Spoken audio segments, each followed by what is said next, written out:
What was the Civil Rights Movement? It was a movement in the United States led by black people in an effort to establish civil rights of individual black citizens. Some important people you should know about are Rosa Parks, Emmett Till, Malcolm X, Martin Luther King Jr., and Stokely Carmichael. And some important events are The Montgomery bus boycott, assassination of MLK, nonviolent protests, violent protests, the Black Panther, and the Civil Rights Act of 1957. what happened to him. 14-year-old Emmett Till was visiting his family in Mississippi when he was kidnapped, brutally beaten, shot, and dumped in the Tallahatchie River for allegedly whistling at a white woman. The two men who killed Emmett Till were set free without charges.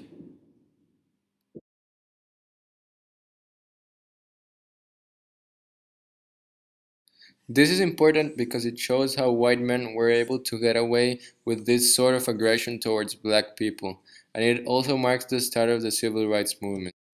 Rosa Parks and the Montgomery bus boycott. Rosa Parks, also known as the mother of the civil rights movement, was arrested for refusing to give up her seat to a white person. Rosa Parks quoted, "I didn't get on the bus with the intention of being arrested. I got on with the intention of going home." Rosa Parks' action brought the 381-day bus boycott. In response to her arrest, the Montgomery black community launches a bus boycott, which will last for more than a year, until the buses are desegregated December 21, 1956.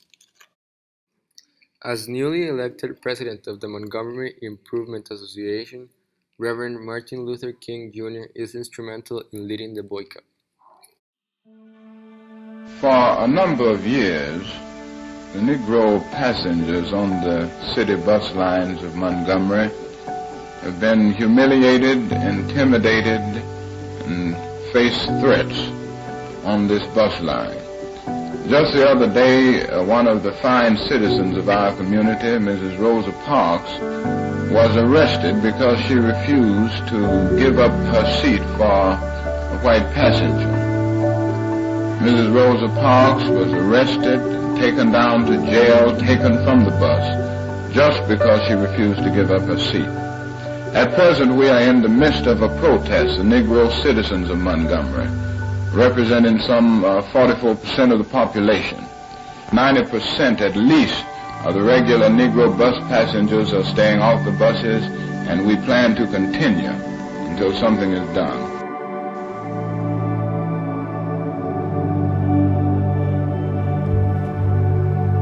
Because of Rosa Parks, we can face our fears and boldly walk in the direction of our dreams. Because of them, we can.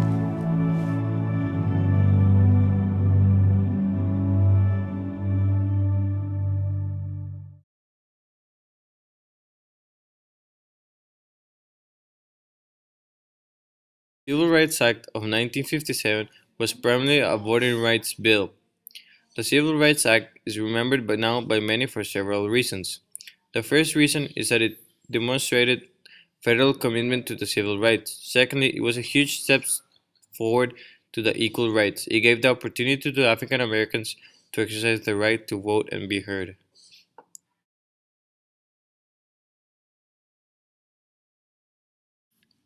Martin Luther King Jr. was a Baptist minister and social activist who played a key role in the American civil rights movement from the mid-1950s until his assassination in 1968. Inspired by the advocates of nonviolence such as Mahatma Gandhi, King sought equality for African Americans, the economically disadvantaged and victims of injustice through peaceful protest.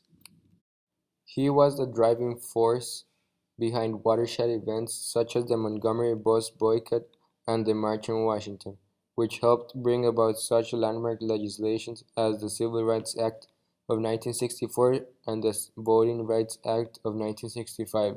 King was awarded the Nobel Peace Prize in 1964 and is remembered each year on Martin Luther King Jr. Day, a U.S. federal holiday since 1986.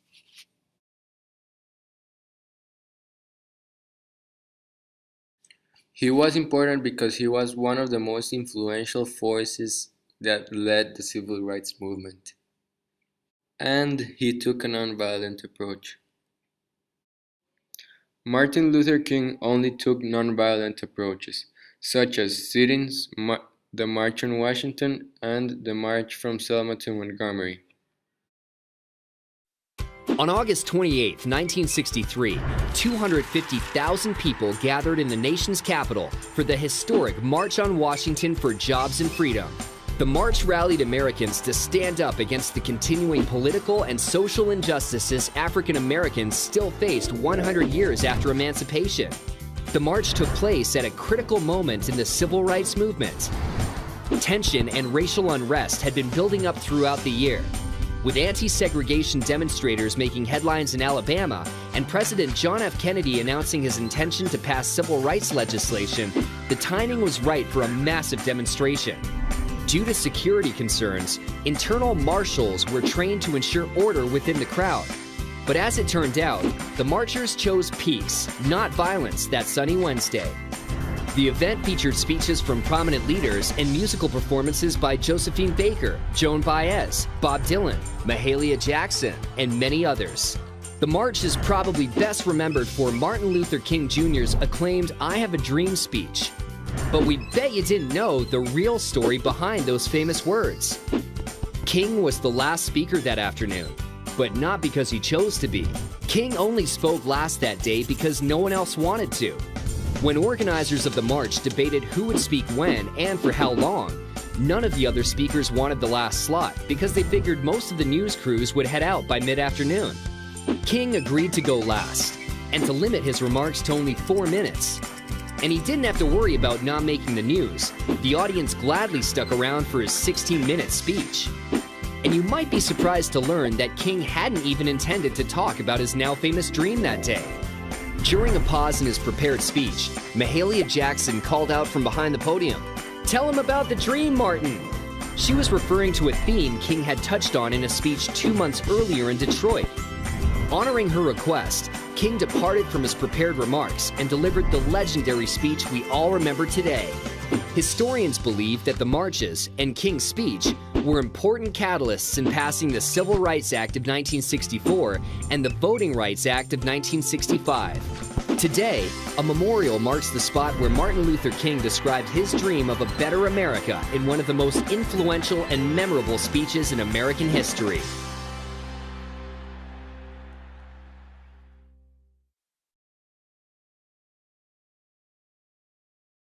On April 4, 1968, King was fatally shot while standing on the balcony of a motel in Memphis, where he had traveled to support a sanitation workers' strike. Due to the cause of his death, a wave of riots swept major cities across the country. This started the beginning of the violent protesting.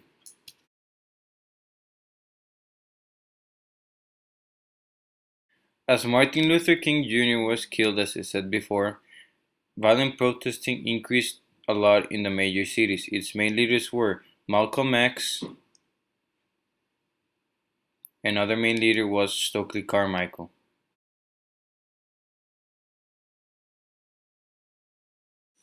Malcolm X was a prominent figure during the civil rights era, offering an alternative view to the mainstream civil rights movement. Malcolm X advocated for both the establishment of a separate black community and the use of violence in self-defense. Stokely Carmichael was a U.S. civil rights activist who in the 1960s originated the black nationalism rallying slogan Black Power. Born in Trinidad, he immigrated to New York City in 1952. While attending Howard University, he joined the Student Nonviolent Coordinating Committee and was jailed for his work with Freedom Riders. He moved away from MLK Jr.'s nonviolent approach to self-defense. Thanks to the Black Power, the Black Panthers were formed in California in 1966, and they played a short but important role in the civil rights movement. They believed that the nonviolent campaign of Martin Luther King had failed, and the only way was using violent protestings against white. The big question still to answer is, what was the legacy of the civil rights movement? What should it be remembered for? The civil rights movement should be remembered for those who fought and stood up for an entire race, but not just individuals such as Martin Luther King Jr., Malcolm X, but also the whole black race who made their voices be heard by those who were oppressing them. The civil rights movement unified the black people, and with this unity is how they achieved slowly and their goal of gaining equal rights.